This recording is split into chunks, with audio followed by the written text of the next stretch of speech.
bystanders and allies taking action against cyberbullying. Does anyone here have a nickname that their family calls them? That you're willing to share? Adley? Addie. Okay. Ella? L. Parker? What is that? Your family? No, I actually got my dad and mom to start calling me that. Okay. I said, Mama, it's not Parker no more. It's Parker P. Shady. Gotcha. Braylon? My parents just call me B. Okay, and these, y'all are willing to share them, they're not horrible, right? They're all just variations of your name, mostly. But some of you, as soon as I said that you're willing to share, you were like, So what if you were to share that, and then I just started calling you that just to be funny? Would that be funny? You should call me Bo. Please call me P. Shady. Please. Or what if I changed the nickname a little bit, and said, and put like, an adjective to it, like, instead of calling somebody Sam, calling them Snarky Sam, or skinny bones, Samuel, I don't know. Yeah. Let's stop. When friends do this, like I hear y'all say it all the time, right? Y'all get on the borderline of being mean to each other in here in the mornings. And you're like, we're just joking. And most of the time I'm okay with it because I know you guys are friends and I can tell with the way that you're doing it that it is in a friendly kind of way. But what if somebody who isn't your friend calls you that? What's the difference? How does it make you feel when somebody else does it? It makes me feel like I want to hurt somebody. You want to hurt somebody, it makes you angry. Yeah. Maybe it hurts your feelings, maybe it makes you uncomfortable, you don't want to be called those things. Those are things to think about.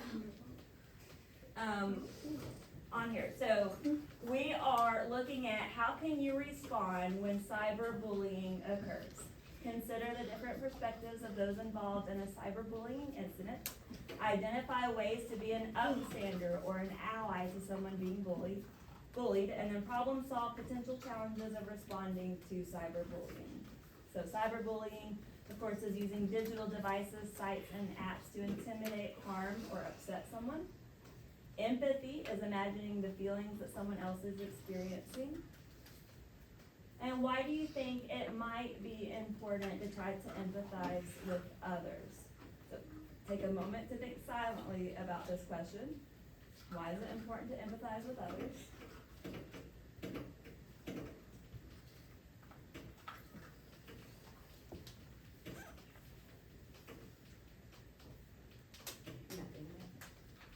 Alright, so why would it be important to empathize with somebody? Braylon?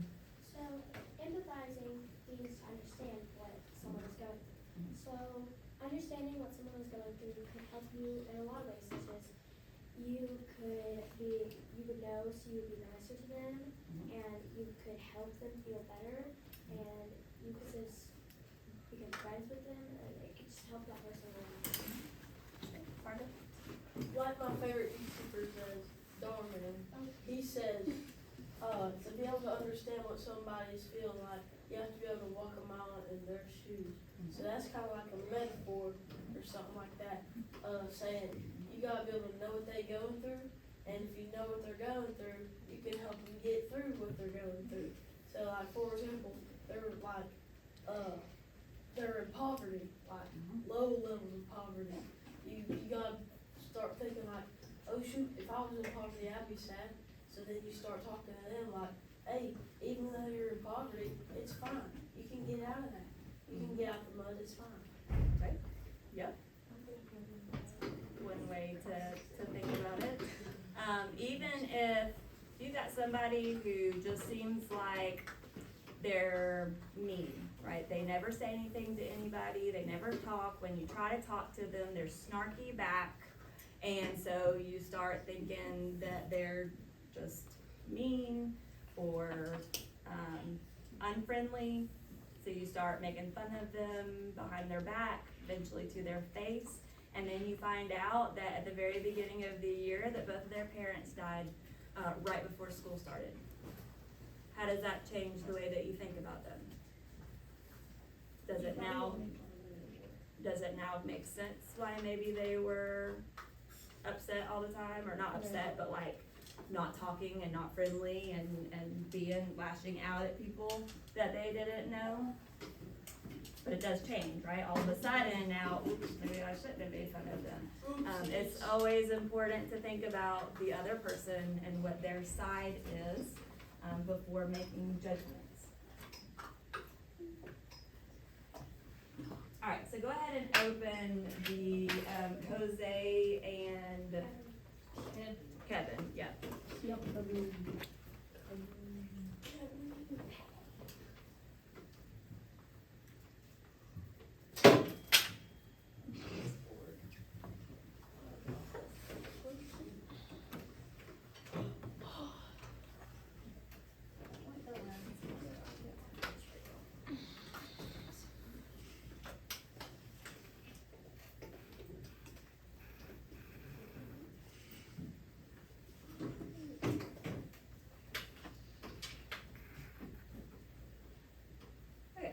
Reading the scenario below, Kevin sends his friend Jose a short video he made at home, a reenactment of a famous fantasy movie scene. Jose, laughing at how Kevin looks, shows it to another boy, Max, at school.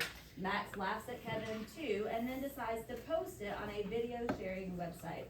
Hundreds of people then view Kevin's video. Many nasty comments were posted. Every day, Kevin goes online to check the site and sees more comments like idiot and fat nerd.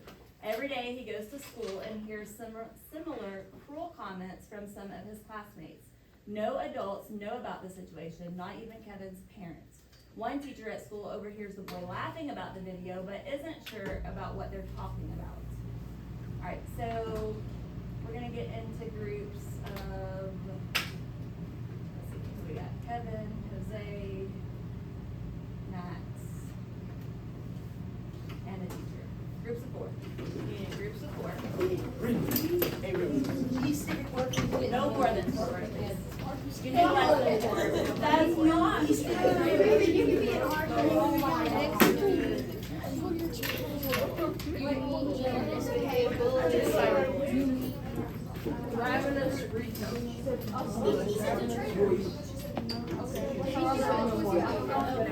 All right, have a seat with the group. I'm not Kevin. Alright, when I get to 0, I need you to be quiet. 5, 4, 3, 2, 1, 0. Where's that other chair?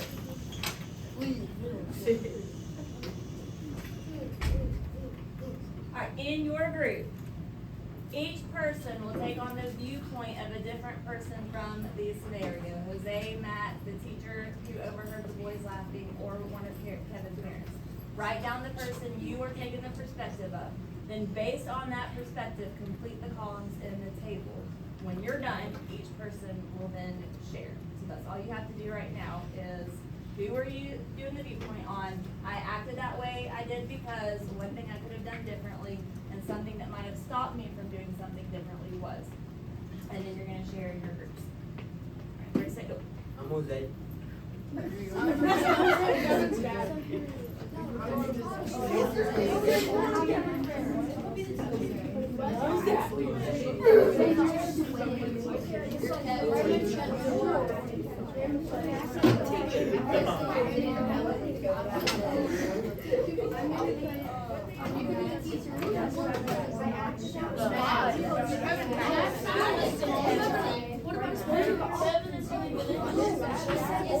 Are you the teacher?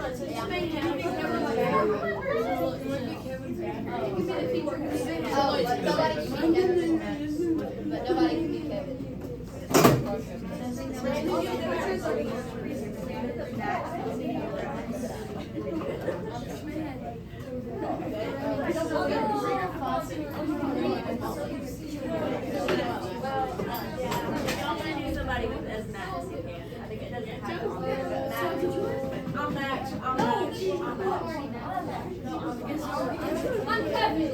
We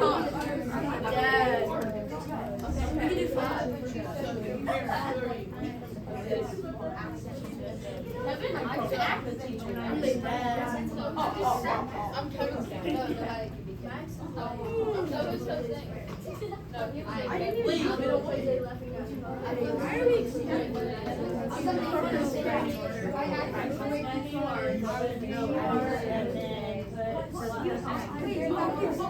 I don't know.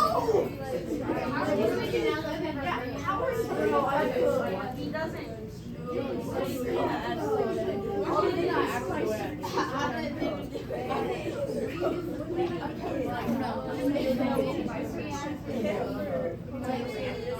Shared it with somebody who he thought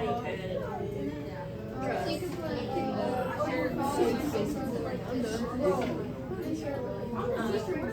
could also talk about why he didn't talk to an adult about it. Because he also didn't, I mean, I know that's a little different than what he did, it's what he didn't do, but same thing. It doesn't say, but you can think, I bet you can come up with why he did it.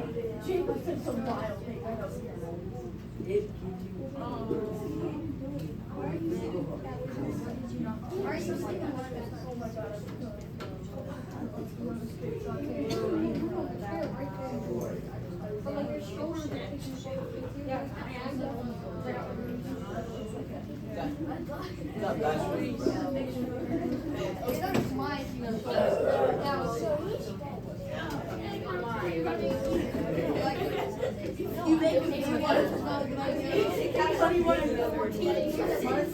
Actually, I had more juices. It's 4. Tell somebody. There's only 3 apple juices that haven't been drank.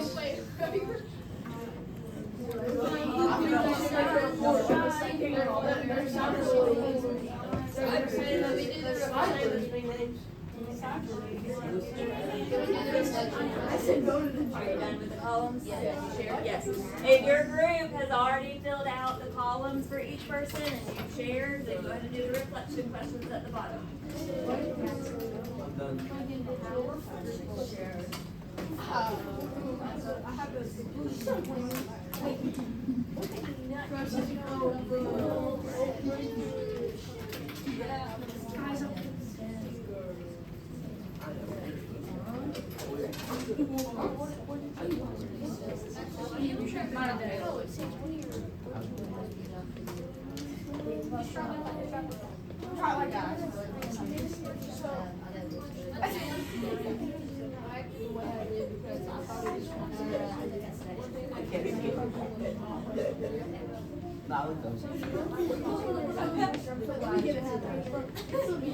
You have long hair.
Alright, what was your perspective?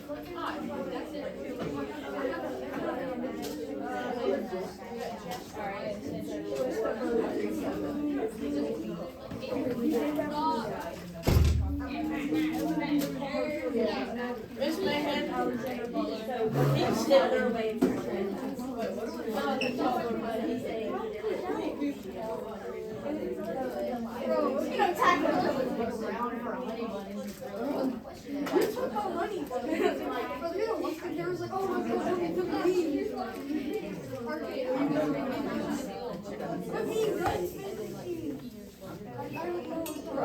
They still share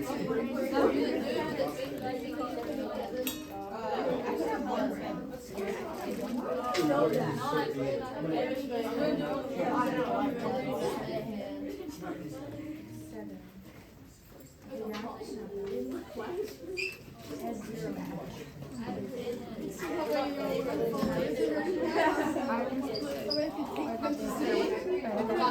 finish up and then head back to your seat.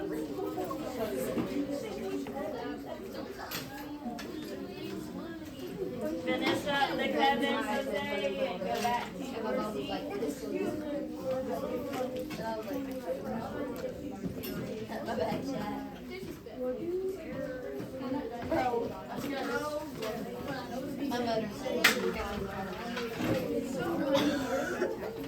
Alright. Once you're back in your seat, you will open the other handout.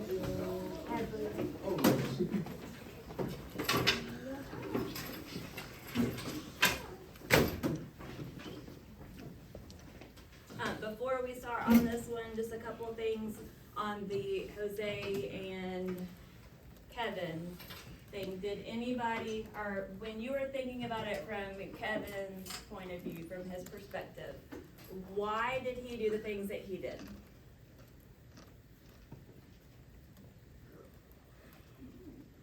Ella? Because he didn't think it was gonna get spread around and get bullied like that. Okay, so he thought he was sharing a video with a friend that he could trust. That trusted friend then went and showed somebody else. So why do you think Max did what he did? Why did he share that video with his friend? Braylon? He did it because maybe he wanted the popularity to get involved with sharing it. Okay, so that he could get people would think it was funny and he's the one who's sharing it, so he gets the popularity that comes with that. Maybe it's because him and Ken are ops. Okay. Maybe they were having an issue that Kevin was unaware of, I don't know, maybe. Okay, and then what about from his teachers, or the teacher's perspective? Why do you think the teacher didn't do anything? Because she didn't know. Braylon? Maybe because she didn't want to get involved if she didn't know the full story.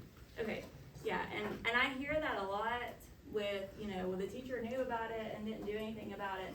And again, it is really hard sometimes to tell the difference when you guys are actually joking around with each other.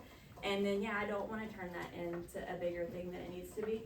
And when you actually are getting your feelings hurt, which is why it's really, really important that even if you're too uncomfortable to go face to face, or you're afraid you're gonna be the snitch or whatever, then send an email, write a note, something, but we can't do something if we don't know about it or if we don't know the full story behind it. Because I see two boys laughing about a video that got shared. I just think they're laughing at a video that got shared. Now, if I dug deeper into it or overheard the fact that it got shared without his permission and now people are making fun of him, that's a different scenario that something does need to happen on. All right, Mia. Mia is going through her Instagram feed. She sees that her friend Tess has posted a photo with her where they're both making funny faces while eating frozen yogurt. Mia also sees that people they go to school with have commented on the picture. OMG, lay off the sweets, Daddy. Looks pretty dumb for someone who's supposed to be so smart. So lame. What is she wearing? So imagine you are a friend of Mia and Tess and you see the picture and comments on Instagram. What could you do to be an ally or upstander? And then what challenges might there be to doing the action you describe above? How could you address those challenges? And are there alternative actions you could take?